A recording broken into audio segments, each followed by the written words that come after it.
Hi Scorpio, welcome to your September 2016 love reading. Raina here. I'm doing a new spread. I actually had just started it and stopped. And I'm going to start all over because there was environmental noise and it was kind of drowning out what I was saying. So basically you see that I have 10 cards out here. They relate to past, present, future, and then we have the card from the bottom of the deck, which is the overall energy. And this is the Chariot card. So this is the card, it's number 7. It can point to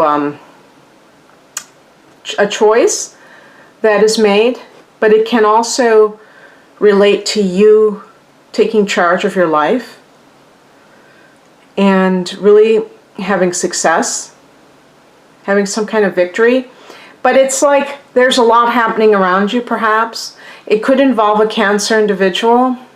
So in other words, it's a fellow water sign from you. This is a love reading, so that person could be somehow connected to you romantically.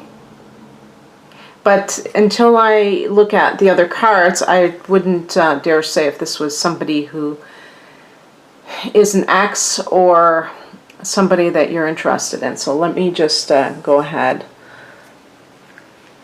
We have for the past position 3 major arcana cards. So the chances are fairly good that you may be experiencing a lot of transition. You have the Death card, the Fool card, the first card, and the Star card. Now, the first card I picked obviously was the Fool card. This is about a new phase, and you are starting out without preconceived notions, so you don't have that emotional baggage weighing you down.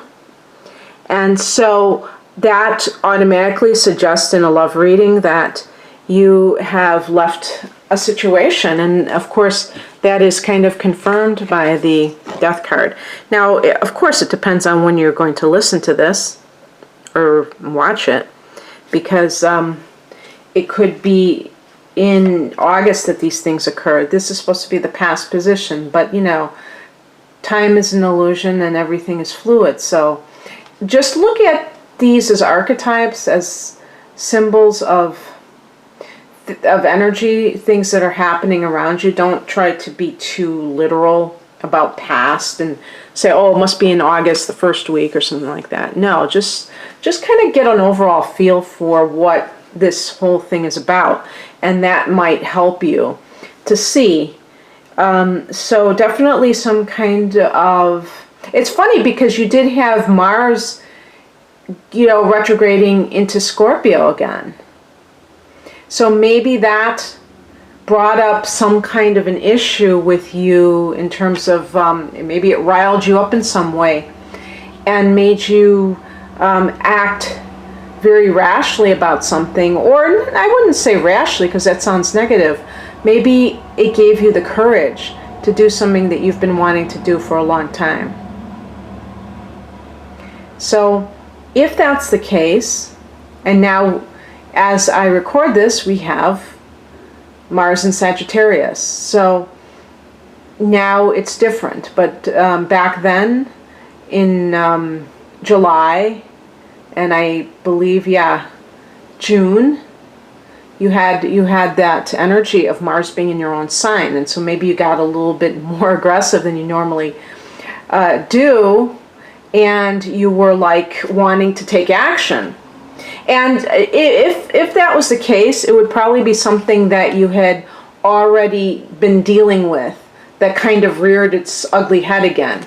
But it could have actually been a very good thing if it was a relationship that was really the pits, because you are a fixed sign, so you tend to hang on to things that may not be in your best interest anymore. And so, yeah, there might have been some ending transition. But you know, actually the Death card is almost like something that you can't necessarily control yourself. So it might have just come in on its own accord. But see, then we also get the star card. So it's like, when I see the star card, yes, it is a very positive card, but I also think of that the past might have been quite rocky, and now it's like you have renewed faith in life. So there may have been doubts you had about whatever was happening with you, and you might have been like, whoa, am I ever going to find love again? Will I ever have a sense of emotional security or stability? So all three are major arcana cards for that past position. Why am I keep knocking things over here? So that really indicates that you probably were coming out of major changes in your life. The major arcana cards represent major shifts, whereas the minor arcana cards are more day-to-day, I was going to say trivialities, but it's not that minor. It's just that they are occurrences that may not impact you for the long run. But to get all three major arcanas for the past position, you may be coming out of a period of great change, possibly in August, I guess, since this is a reading for September. But as I say, just keep it a little bit looser than that. So for the current position, let's look what we got. We have the Two of Swords. We have the Page of Cups. And we have the Two of Pentacles. So the two twos. Did I say? I think I said the Two of Swords. I meant the Six of Swords. So the Six of Swords is about leaving behind a situation that is inharmonious. For some of you, I wouldn't be surprised if you are moving for a job, and how this figures into your love life. It may be that maybe you'll meet somebody. Of course, I have to look at the future position, but again, with this Chariot card, there's a lot of transition, there's a lot of movement. So it's like, I think that you're going to be rather focused, even though it may be kind of unnerving if you are going through a lot of changes, that you are going to keep your eyes on the prize and do what you need to do. If we're talking about individuals, I said Cancer could be featured. Well, it could be that a Gemini person was involved. Why did I say Gemini? Well, I'm going to go with it because, the swords relate to air signs. But I just said Gemini, one of the air signs. I didn't say Libra or Aquarius. So whatever. Maybe it's somebody that is an air sign, specifically Gemini, and it's not working out. But the other thing too is it could just be that there was too much drama in your relationship, and that's what led to its demise. And the fact that you get the Fool card means that you're really emotionally healthy. You're not carrying a lot of resentment and baggage with you. I don't know if I can't remember if it was the Page of Cups or it doesn't really matter. They're all in the present position. These are, did I tell you this is the present position? The Two of Pentacles, again, can indicate travel. With that Six of Swords, that could be travel overseas, you see in the background. So that's always a possibility. It could be like trying to decide between two jobs. Anytime you get twos, there could be a decision that needs to be made.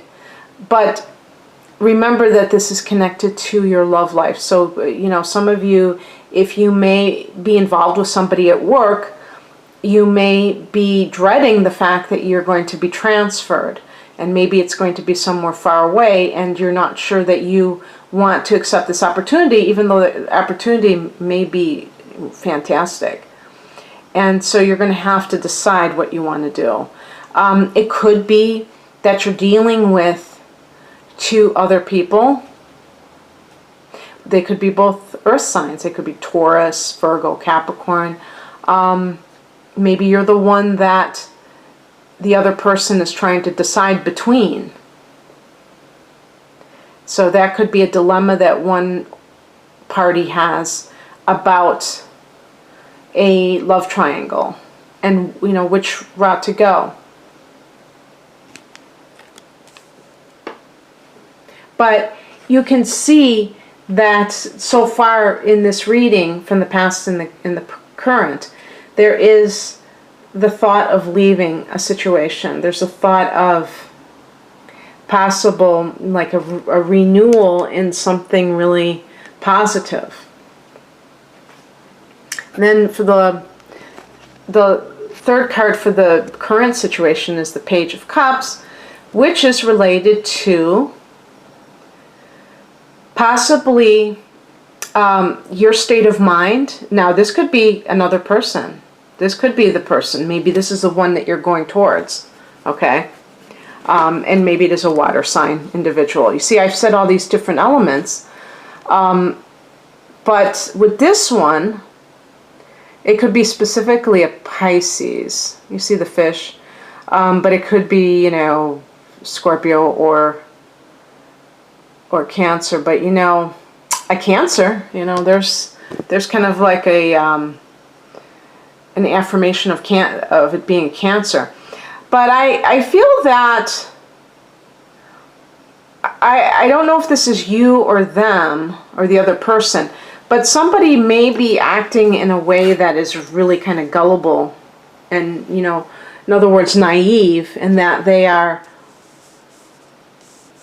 seeing, you know, maybe they're being very idealistic about the situation, and maybe they are not being practical.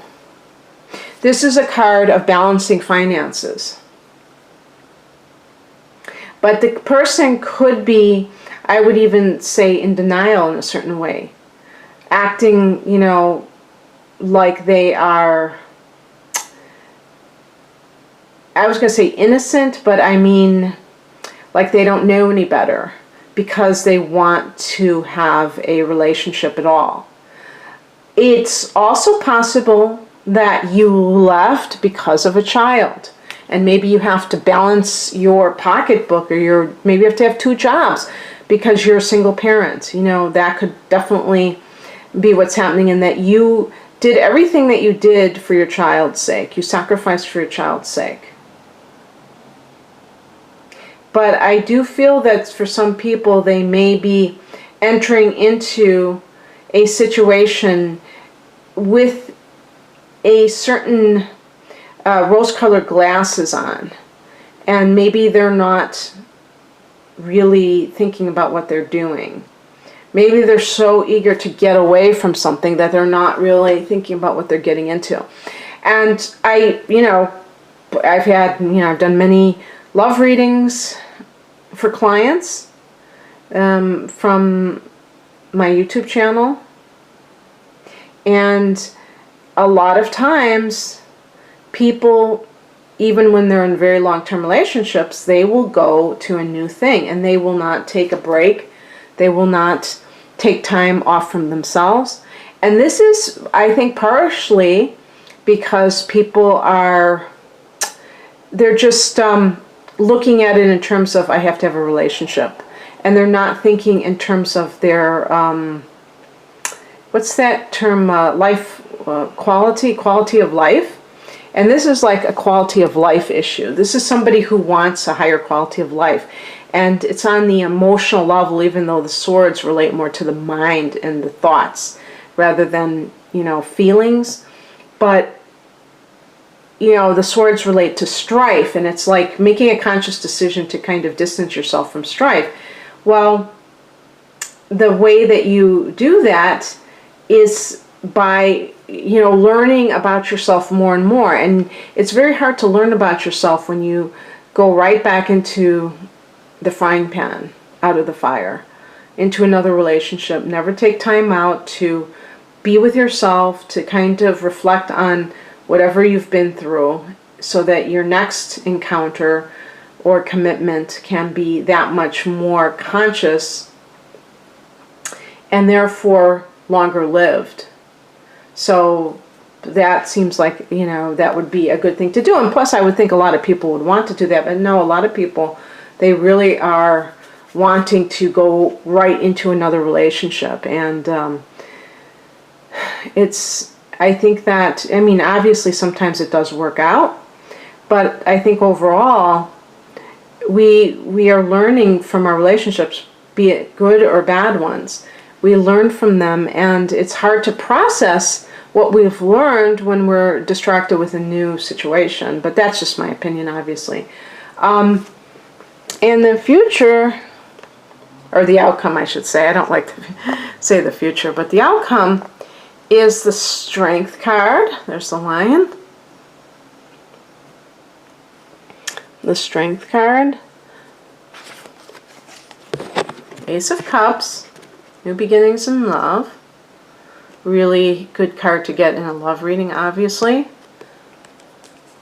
And the Knight of Swords. Okay.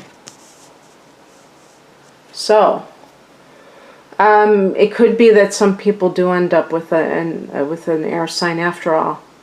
And it might be somebody, I just blurted out Gemini. Whatever the air sign is, if it is somebody, maybe you have temporary problems and you separate and you come back together. But I sense a newness in this whole reading because the person is, starting something new. This is the Ace. The Ace is a beginning. It's not something that has been around for 20 years. I suppose you could say that if you have a marriage that's a long-term marriage and you really, sometimes people separate for a long time and they get back together and it's almost like a new lease on their relationship. I suppose that's entirely possible, and that this would qualify as a new relationship or new beginning, because it's a new beginning in a relationship, but maybe it can be an established relationship. With the Fool card and the Death card in the first set of columns in the past situation, I do feel like it is a new phase for some of you. Your last contact with Mars may have kind of been symbolic of ending that cycle, the last conflict that arose. But whatever the reason is, I feel like you're really having this sense of purity. We get the Fool card, which is like, has no numerical value, and then we get the Ace for the Ace of Cups. So there's a freshness in love for sure. There's something happening that's new. And the Knight of Swords is, it could relate to that person, as I say, somebody who has those characteristics of an air sign, a mental person, not a crazy person, but somebody who is coming from an intellectual perspective, not an emotional one.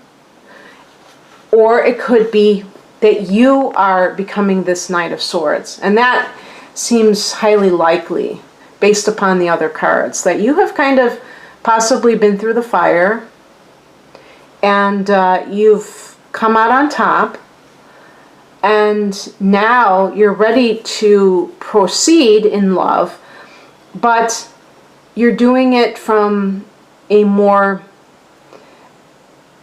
emotionally healthy place, and you can be very outspoken. You don't have to hide. Usually a Scorpio is kind of keeping themselves under lock and key and not really revealing much about yourself to even a very close even very close people to you. And this can lead you to possibly be in relationships for years and the other person doesn't really know you that well, because you're trying to hold on to this illusion of power that you have over them by being mysterious in some way. The Knight of Swords is not about mystery. The Knight of Swords is about zealous behavior. You know, what is a synonym? Someone who is very ardent about their beliefs, passionate, maybe even a bit fanatical. But in the realm of relationship,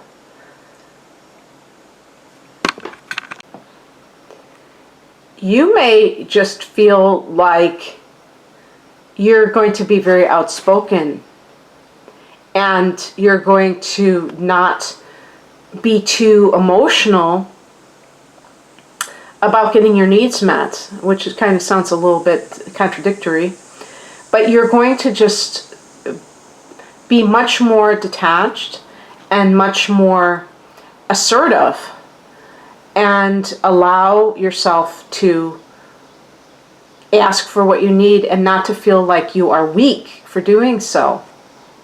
And this is like kind of the strength card is really kind of backing me up on that analysis, because again, you know, whenever you see strength, it's like good, oh good, I'm going to be strong. Well, the reason that that card even has to appear is because something has happened that has challenged your strength, that has made you feel like vulnerable. For instance, it could be some kind of a breakup. And, you know, the unfortunate things about breakups is that so many people think there's something wrong with me because that person cheated, that person left. Obviously, it's not the same way if you're the one leaving, but if you're the one being left and you're questioning yourself, that can be really difficult. And there's no pat answer for me to say to you, oh, well, just love yourself. Well, that's a given. But it's hard to actually know how to do that, how to actually physically accomplish that, or psychologically accomplish that. And it's not a quick fix, obviously. It's something that I feel is best approached spiritually, rather than, you know, looking at it from just a worldly point of view, including your history, including your past. That's the typical approach to, you know, finding out more about yourself. But, you know, whatever happened in your life, it's, you know, it's come and gone. There's nothing you can do to really change that history. So a lot of times people, it's more of a case where people can't forgive themselves. And that's something that can really impede attracting good to you if you have that feeling. And it can actually make people feel quite bitter and act out by being mean, you know, either saying mean things to people on a regular basis or, you know, doing things that aren't nice. And this is all indicative of healing that needs to occur. And usually it's about forgiving yourself for something, even if that thing is not something that you even need to forgive yourself about. Sometimes when people's parents die, children blame themselves. If only I was good, they would still be alive. And if any of you have experienced that, I'm very sorry, because I can imagine how that would feel. But you have to move on, and I think that a lot of you are moving on. I think that you have kind of made peace with yourself in some way, and that's great. I wish you well. I hope that new love does come in for you, Scorpio. If you'd like a personalized reading, please click on the link below. Otherwise, have a wonderful September. Bye.